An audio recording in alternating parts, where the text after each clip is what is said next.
Alors, la délibération suivante vous propose d'autoriser la maire de Paris à signer une convention d'occupation temporaire du domaine public avec la société Madline afin de lui permettre d'occuper et d'exploiter deux équipements culturels bien connus et ô combien importants de notre arrondissement que sont FGO Barbara, le centre FGO Barbara et les Trois Baudets. Au lieu de mémoire dont nous avons souvent parlé ici de la chanson française pour les Trois Baudets, espace dédié aux musiques actuelles concernant FGO Barbara, ces deux établissements œuvrent déjà chacun à leur manière de façon complémentaire en faveur de l'émergence musicale, notamment de nouveaux talents. Il se trouve que les titres d'occupation de ces deux établissements arrivent à échéance le 31 décembre prochain, en 2018. L'un, les Trois Baudets, étant sous forme de délégation de service public, l'autre, FGO Barbara, étant déjà sous forme d'occupation temporaire du domaine public. Un appel à candidature a été lancé en mars dernier afin de permettre à un opérateur unique de développer pendant 5 ans, de 2019 à 2023, des projets artistiques et culturels dans ces deux établissements, tout en renforçant leur complémentarité et en préservant, c'est un point sur lequel nous avons particulièrement insisté, Monsieur le maire et moi-même, l'identité actuelle et artistique de chacune des deux salles de spectacle. La société Madline est donc le candidat proposé par la maire de Paris pour être l'occupant et l'exploitant de ces deux équipements. Elle a été considérée comme répondant au mieux aux 3 critères d'attribution qui étaient primo, bien sûr, la qualité du projet artistique et culturel, les orientations de programmation, l'identité de chaque salle, les actions en faveur du développement des lieux et de leur notoriété, les dispositifs d'accompagnement proposés, c'est essentiel par rapport en lien avec le tissu local, et les actions renforçant par ailleurs l'ancrage territorial. Deuxième critère, la solidité financière du projet. Et en troisième lieu, la redevance d'occupation du domaine public proposée par les candidats. La société Madline a donc fait l'offre qui a retenu l'attention notamment de la direction des affaires culturelles, puis de la maire de Paris, proposant que les Trois Baudets soient positionnés dans la tradition de programmation de séries longues pour des artistes confirmés et de récurrence pour des artistes émergents, comme ils le font depuis une dizaine d'années.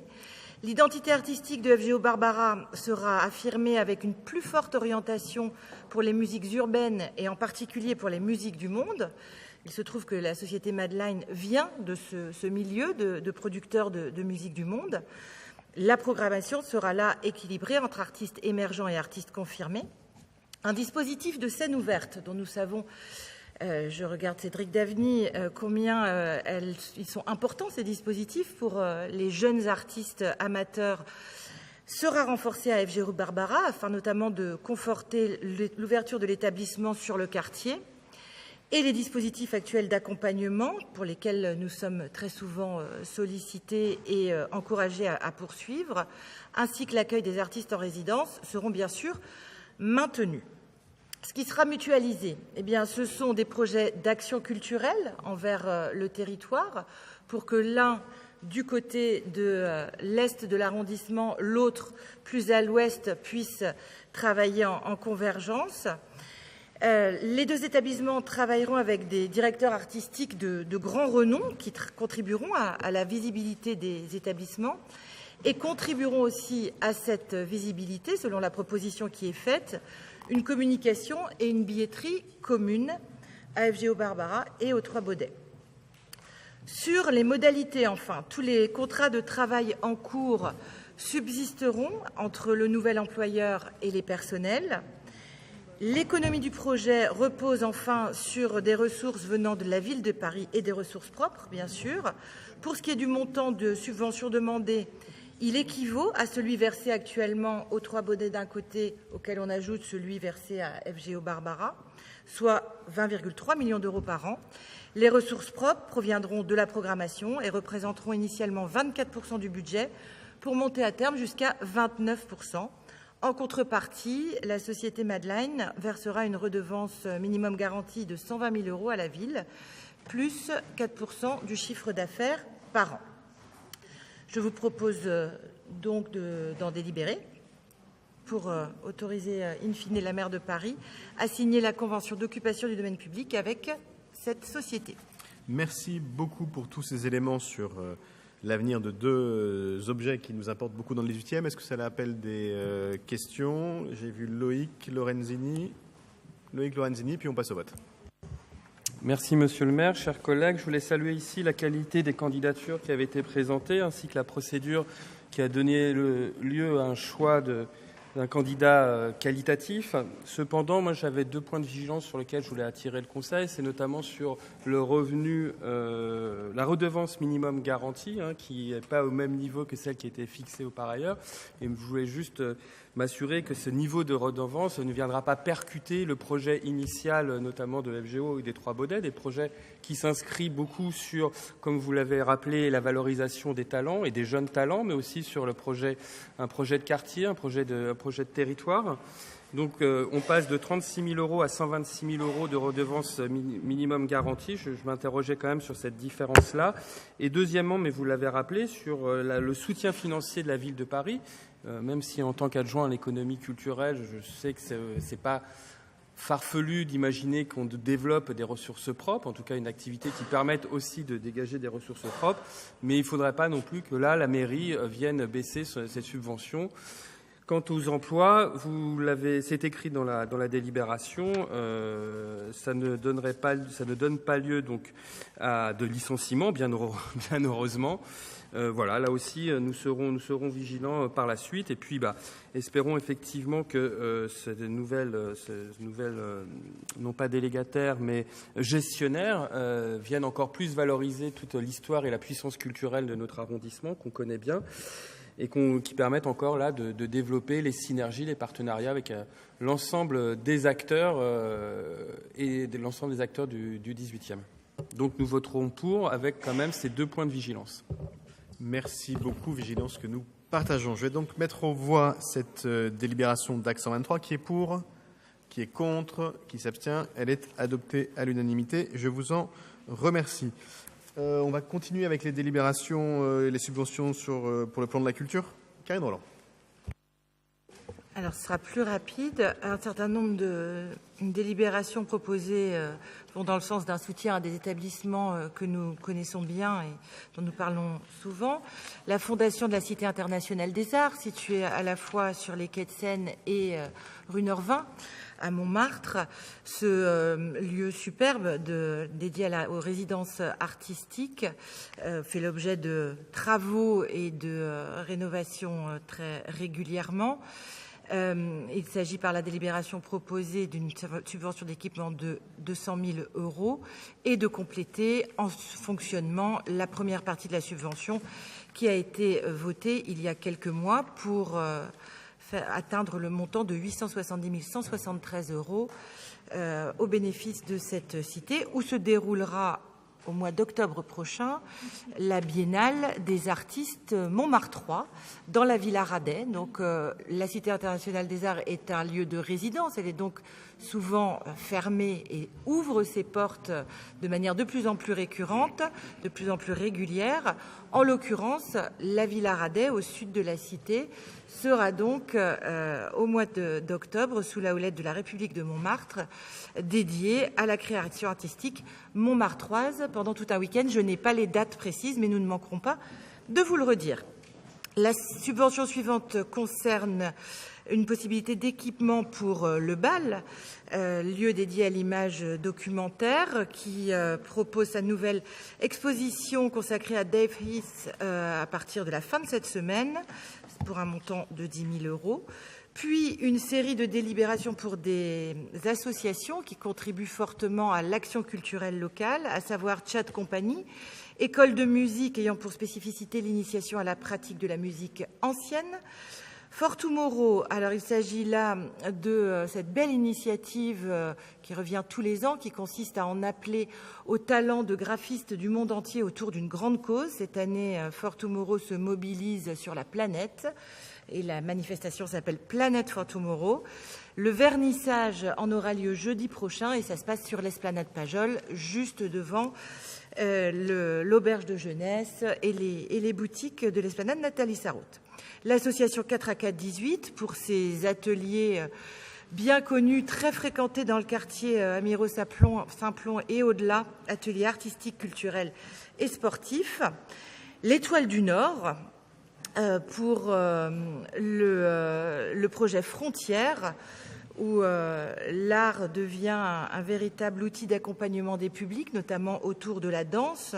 On parle souvent ici de l'Étoile du Nord et de sa capacité à aller chercher des publics dits éloignés.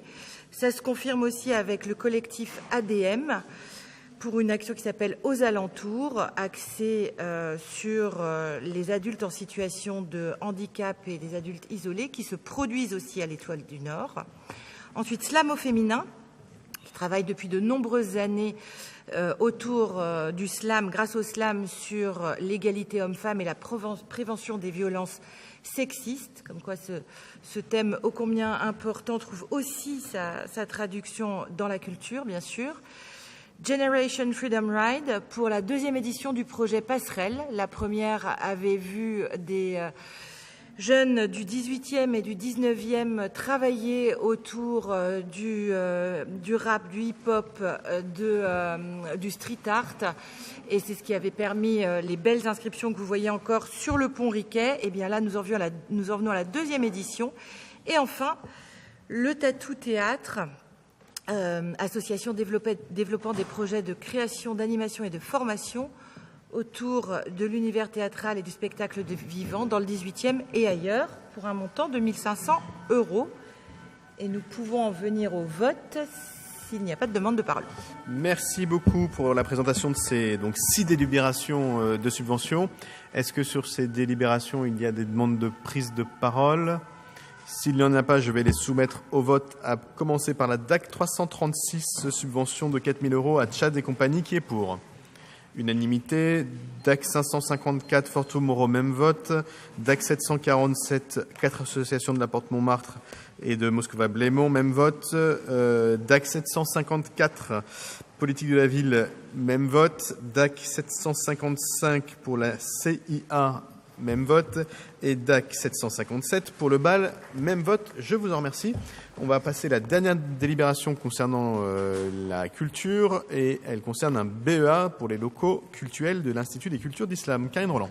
BEA Valant, pour bail amphithéotique administratif. Donc il s'agit en réalité plutôt d'une délibération juridique et d'ordre urbanistique, bien plus que d'ordre culturel, mais elle est portée à la fois par la direction des affaires culturelles et la direction de l'urbanisme. Il me revient donc de vous expliquer que dans le cadre du montage de l'Institut des cultures d'Islam, dont vous connaissez bien à la fois l'histoire et l'activité, un bail amphithéotique administratif a été consenti par la ville à la Société des Habous et des lieux saints de l'islam pour une durée de 99 ans. C'était en 2013, suite à la décision de construire l'ICI qui date, elle, de 2008. Et ce bail amphithéotique a pour objet de permettre l'exercice du culte musulman. Donc on est bien sur l'aspect cultuel de l'ICI. Pour des raisons juridiques, le Conseil d'État a annulé la délibération du Conseil de Paris de 2013 au motif que la Société des Habous et des lieux saints de l'islam n'avait pas un objet exclusivement cultuel. La délibération qui vous est aujourd'hui proposée vise donc à régulariser cet état juridique de fait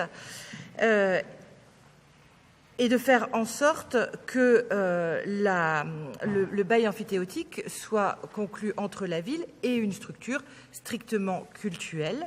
Donc, parallèlement à l'avenant qui sera signé, si vous en êtes d'accord ce soir, la Société des Habous et des lieux saints de l'islam a d'ores et déjà créé une association de ce type, strictement cultuelle, qui s'appelle l'Association cultuelle de la mosquée du 17 octobre, ACM 18, et qui sera affectataire de l'espace culturel de l'ICI. Donc rien ne change dans les faits, si ce n'est qu'on régularise la situation juridique pour la mettre en totale conformité avec l'avis du Conseil d'État. Merci beaucoup sur cette délibération. Est-ce qu'il y a des interrogations? Je vois Pascal Julien. Je n'en vois pas. Pascal Julien, Sandrine May, et puis on passe au vote. Merci. Ce que ne dit pas la délibération, c'est que le recours qui a été déposé contre ici était un recours à caractère politique qui visait à démontrer que on ne pouvait pas faire coexister dans un même immeuble un étage voué au culte et les autres étages et rez-de-chaussée voués à la culture. C'était une intention politique, c'est-à-dire faire échouer ce projet. Or, de ce point de vue, le recours fut un échec, car la décision valide parfaitement le montage qui a été fait. Simplement, sur un point, il dit il aurait fallu que l'association gestionnaire de la salle de prière fût explicitement cultuelle et pas simplement culturelle.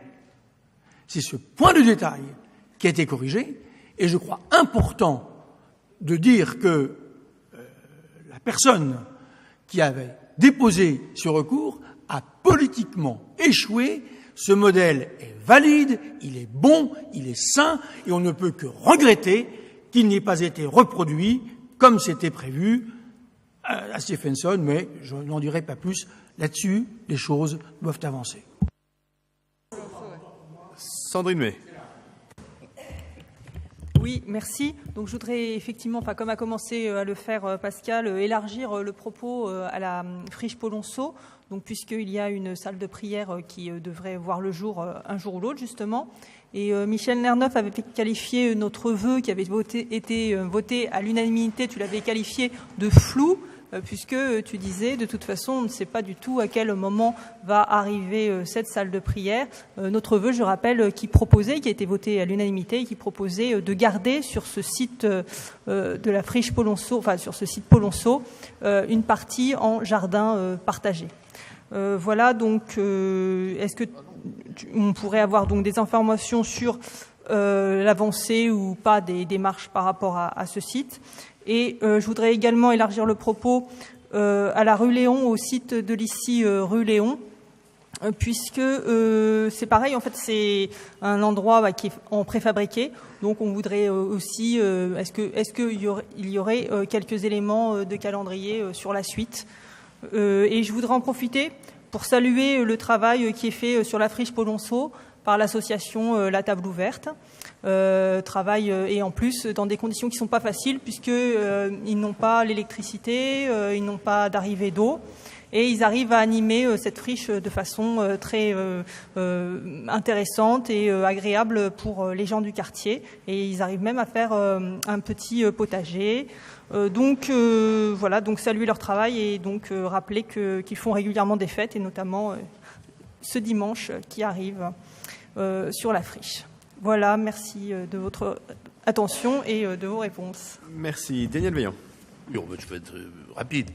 Sur la délibération proprement dit, pas de difficulté. Je partage ce qu'a dit Pascal Julien en rappel de cette question qui avait fait l'objet d'un recours. Et finalement, nous sommes en train à la fois de régulariser et d'acter que ce projet était bien celui que nous voulions et parfaitement conforme. Et ça, de cela, je m'en réjouis. Mais Sandrine May a évoqué la question de Léon, donc je ne vais pas en dire beaucoup plus. Simplement, peut-être un peu pour la rassurer, ce qui ne surprendra pas ni Pascal Julien ni le maire, puisque nous étions présents au dernier conseil d'administration de l'ICI, et où il semblerait quand même qu'on avance sur le fait d'un établissement rue Léon, d'un deuxième bâtiment de l'ICI, même si ça n'est pas ce que nous souhaitions, et je partage de ce point de vue ce qu'a dit Pascal Julien avec la rue Polonceau, mais enfin, on sortirait du préfabriqué pour aller sur du pérenne, avec un auditorium, donc j'en dis pas plus, mais enfin, il semblerait que si les arbitrages sont confirmés, on aurait une relative satisfaction rue Léon par rapport à la désillusion qui fut la nôtre et qui reste encore présente dans mon esprit, rue Polonceau. Merci. Je vais Fadila Meal, et puis je vais dire un mot de la parcelle Polonceau puisqu'il y avait une question, puis on va passer au vote sur la délibération qui concerne le BEA, mais qui est tout aussi importante. Fadila Meal. Oui, sur cette proposition relativement technique qui met en équerre finalement une situation juridique qui était pour le moins parfois compliquée. Donc, en tout cas, nous souscrivons complètement à la validation d'un accord, en tout cas d'un bail, avec l'association des Habous et des lieux saints de l'islam. Je voulais dire aussi que ce débat, bien au-delà de cette question technique, il est d'une actualité lancinante. Vous savez qu'aujourd'hui, l'Institut de Montaigne a fait une étude sur l'islam et notamment sur l'islamisation vraiment massive d'une certaine jeunesse, et qu'aujourd'hui, dans le 18e, que nous ayons, et on remercie les fondateurs visionnaires un peu de cette question, pour faire en sorte qu'il y ait des lieux de culte dignes et qui permettent de pratiquer sa foi dans des conditions tout à fait normales, d'un islam de France, me paraît tout à fait important. Comme il est dit aussi dans cette étude, que la connaissance, ou du moins la méconnaissance des cultures d'islam et leur lien parfois millénaire avec la science, avec l'égalité, avec d'autres domaines, me paraît plus que jamais tout à fait à la fois salutaire et urgente. Donc voilà, je salue cette proposition qui permet en tout cas de ne plus créer de polémique sur le cadre juridique. Merci beaucoup pour toutes ces interventions. J'en profite pour rappeler aux élus, mais au public qui est dans la salle, que le prochain vernissage à l'ICI se déroulera le 22 septembre pour une saison qui est consacrée à Java, puisque nous parlons bien des cultures d'islam et notamment de l'Indonésie, qui est l'un des plus important, l'un des pays dans lesquels le nombre de musulmans est le plus important, et une très belle programmation, une très longue programmation sur un islam qui est moins connu en France, sans doute que... C'est pas le 22. Enfin, c'est bientôt en tout cas, mais je vous redonnerai la date, mais c'est bientôt et je vous invite à vous y rendre.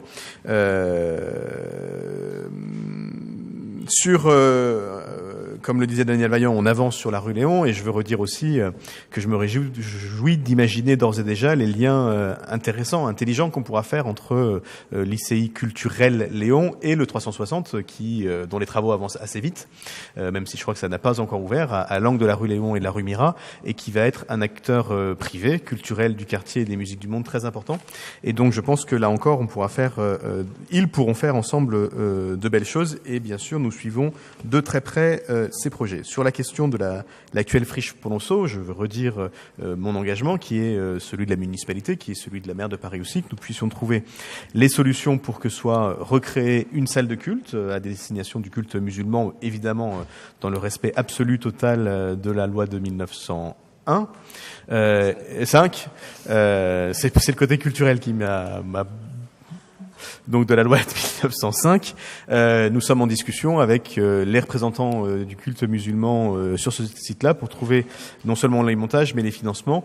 Ça avance sans doute moins vite que ce que nous ne souhaiterions, mais on continue de mettre la pression et d'essayer de trouver les solutions.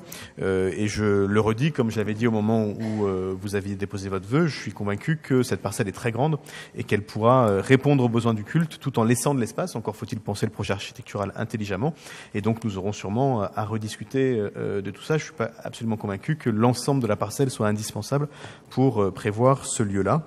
Mais notre objectif, il est clair, il est simple, il est que nous puissions trouver les solutions respectueuses de la loi pour permettre à l'ensemble des fidèles de tous les cultes, on parle en l'occurrence du culte musulman, mais les autres cultes font aussi l'objet de travail, de trouver des lieux dignes pour prier, dans le respect, bien sûr, de la loi, et on aura l'occasion d'en reparler. En attendant, il faut qu'on vote cet avenant au BEA qui est pour unanimité. La délibération est adoptée.